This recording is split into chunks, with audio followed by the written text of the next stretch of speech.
everyone, it's Victoria here, and for this month's How She Did It, I'm joined by the amazing Jess Burgess, who's one of our long-time members and a real rising star who's making massive progress in the world of Olympic Skeet. Jess started out shooting sporting, and she's now chosen to focus on Olympic Skeet and is on the British talent pathway. Her journey is one of focus, commitment, feeling the fear, getting out there and just giving it your all, which I love. I'm so inspired by Jess, and she really proves that if you want something bad enough, if you put the work in, you can get it. So Jess, it's so good to have you here with me today. Thank you so much for taking the time to join. I just love it if we could start off with you just telling us a little bit more about like where you're from, what you do, and just kind of, just tell everyone a little bit more about you, please. Sure. So my name's Jess Burgess, and I'm 25 years old, and I currently live in London, in Clapham. For my job, I guess at the moment, we're doing a proper full vet. I'm a technology strategy consultant for Accenture, so that's what keeps me busy Monday through Friday.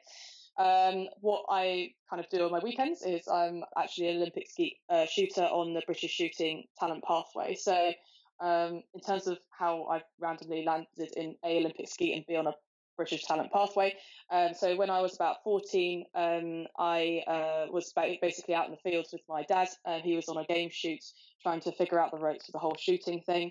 And I was doing some loading for him, and he said, "Do you want to have a go?" So he gave me his unbelievably heavy shotgun. Still, I think is heavy to this day. Unbelievably heavy shotgun. And I pulled the trigger, absolutely hated it. Couldn't think of anything worse. The noise, the kickback, the weight, I hated it. And he said, look, don't get disheartened. Here's a 20 gauge. Here's a 21 gram cartridge. Go and have a go at some clays and see if you enjoy it. And I did. And after that, I just didn't really look back. So I was really fortunate to have a couple of days of game shoots a year. So I did maybe 5 or 6 local game shoots for the kind of 3 or 4 years after that. During that time, I discovered the National Clay Shooting Centre at Bisley, and which is my local ground, and they have a couple of disciplines there. The one I got myself stuck into for a lesson was down the line, which I think a couple of ladies have started doing. I've seen on the chat, and the instructor there picked up on sort of my shooting and recommended me to join the talent pathway. But in the true stubborn nature that I was, and in my kind of blindedness, I guess, to want to go to the city, I said, really sorry, I don't want to go on the pathway. I want to work to get my job in the city, and that's what I want to do. So I said no at the time, but I guess I always had a bit of a niggle of what if I'd made that decision when I was that young, would I be in a different place today? So I shot, fortunately, through school. I had a shooting ground close to the school, and actually one of my instructors, Sarah Daly, was actually on the Olympic selection committee for Olympic Skeet and the Olympic disciplines. And she told me about Olympic Skeet. I thought it sounded interesting, but there weren't many local grounds for me to try it. So I kind of parked the idea. It was an idea, but never really something that I could properly realise. Then I kind of carried on shooting sporting through uni, through school, and came out the other side. And very fortunately, when I Googled ladies shooting clubs, lo and behold, the Shotgun and Chelsea Bun Club came up. And I thought, great, this is my opportunity to keep shooting, and I wanted to keep shooting. And very luckily, you also had an Olympic Skeet and Olympic trap tryout session. And I went along to that session and tried Olympic trap, and I really enjoyed it. But when I did Olympic Skeet, I was left wondering, trying to figure out what I could do to improve. And it's basically that constant want to improve that I've sort of been pursuing, I guess, for the last year and a half, 2 years. So yeah, that's how I've managed to get to where I am. That is amazing. That's so good. And just as a little side note, my first experience of shotgun shooting was on a game shoot as well. So I love that we've got that in common. Yeah, there we go. Kind of like you've kind of like been a little bit around the houses, really, haven't you? And you've done a bit of game shooting, a bit of sporting, and having that opportunity to get on the pathway with DTL, and then it's kind of meant to be the way that you've done it, I think, and that's good that you have a load of experience. So for those ladies watching who don't know, can you tell us what Olympic Skeet entails, please? More about the Sure. So essentially, Olympic Skeet is a slightly more difficult version of English Skeet. So just to give a bit of an idea, each round is 25 clays. and each kind of ground or layout is set up as 7 stands, all in a semicircle, with 1 stand in the middle, stand 8 for driven, which I dislike significantly. There's also a high tower and a low tower on either side of the ranges, and basically you work your way around that semicircle and into the middle to complete your set of 25 targets. And usually it's between 100 to 125 that you shoot in a competition. To give an idea of how it varies from English ski to some of the other disciplines, the first thing is that you start gun down, and we're not talking gun out the shoulder, we're talking absolutely down. So where the end of your elbow is, if you kind of put your arm upright, that's where your stock would need to start. You'll notice Olympic skeet shooters will have a little yellow line across their vests, which is sort of the international marker for where you should be starting with your stock. The second part is that the clays are quite fast. They fly at about 60 miles an hour, so you need to move on to them quite quickly. And the third part, which is also quite closely related to that, is actually the timing of the clays being released can vary up to 3 seconds. So they can either come out from when you ask for them, or they can come up anytime up to 3 seconds after that as well. So there's quite a lot of variability, but I guess a lot of kind of discipline in what you should be doing. And I'm a big believer in the sport being not about shooting fast, but about shooting smart. And by that I mean it's not about how quickly you move on to a clay.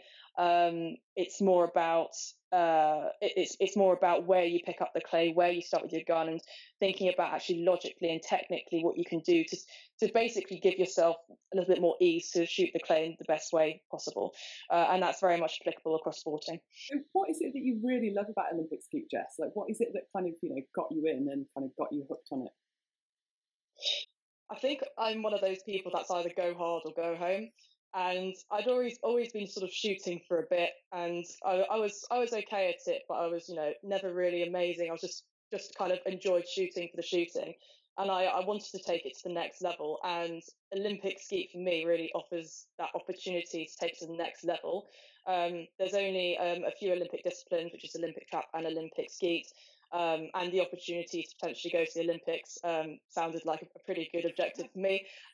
So that alongside the technicalities of it and having that slight structure, that discipline outside what is usually a very hectic and sort of charging around lifestyle in London, I find very satisfying to do. So a mix of the two. It's the challenge and also the satisfaction of the discipline. Love it.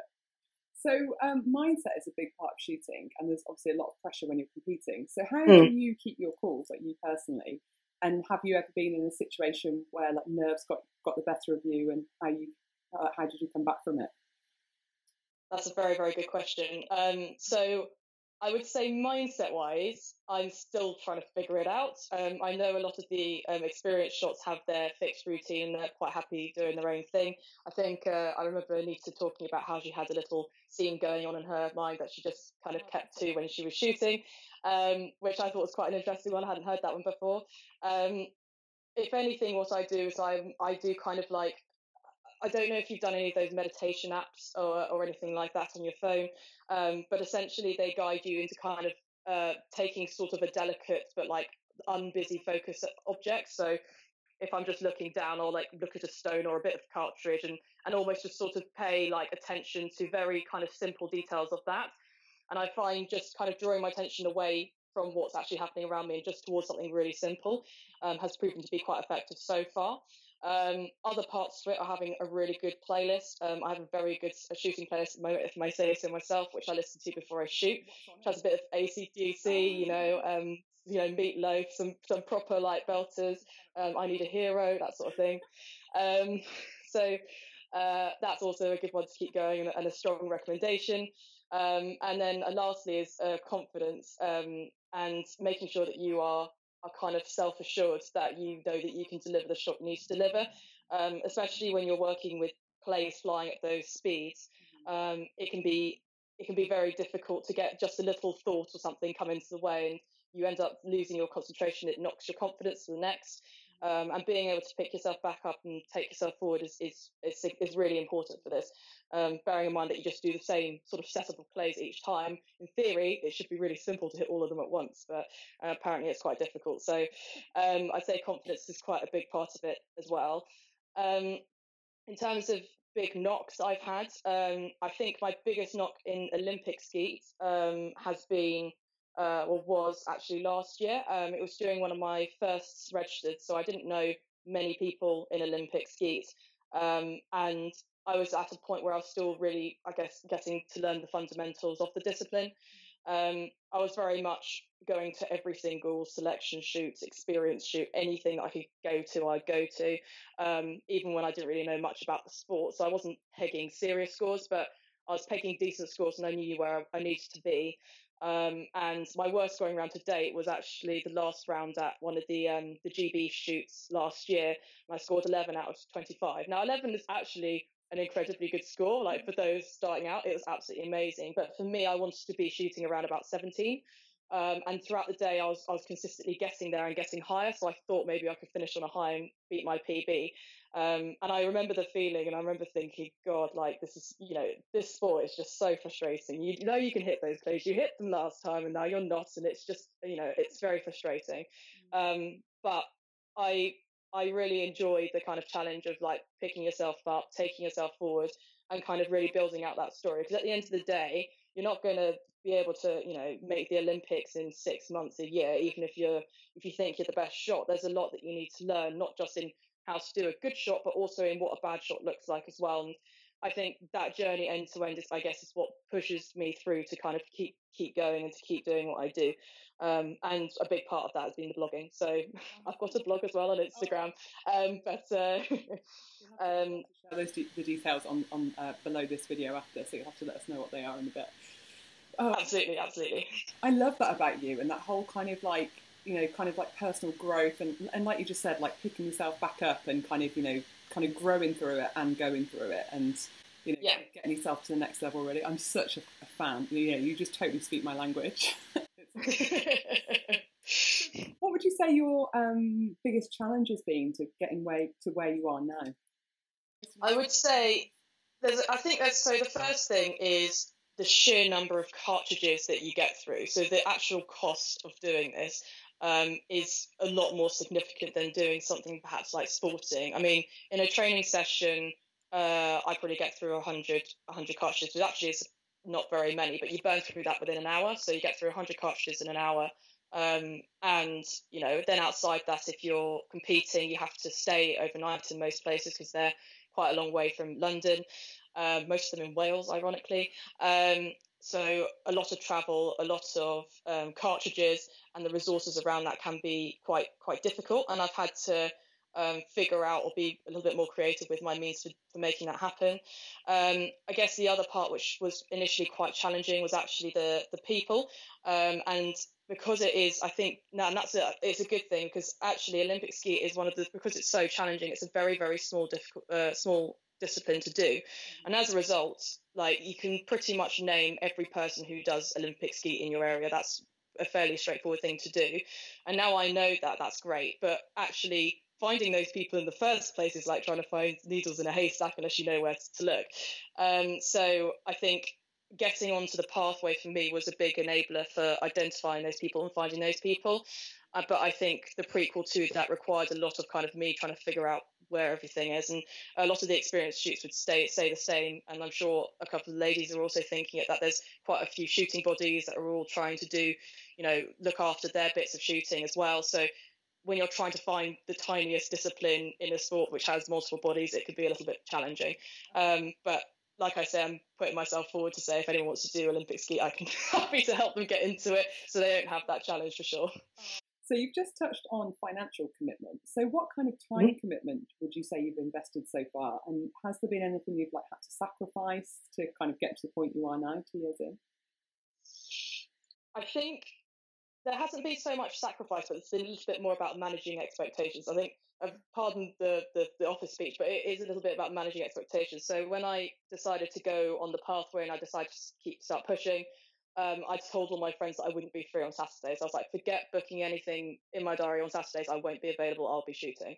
And, you know, I guess from a time perspective as well, like I mentioned before, the traveling to, you know, grounds that are quite far away takes up time, my annual leave out of the office as well as my time over the weekend. So as a result, if I'm doing a long working week and then I've got a long weekend, it's kind of quite continuous. So I guess it's about really being vocal about what you do and the time commitments it has, and also just allowing yourself time to sleep. I mean, most of the time, I find myself at shoots spending more time and like actually just sleeping. I'll go to sleep at like 7:30, 8 o'clock on Friday, just knock out cold, and then next morning I'm okay because I've had my 14, 15 hours sleep or something.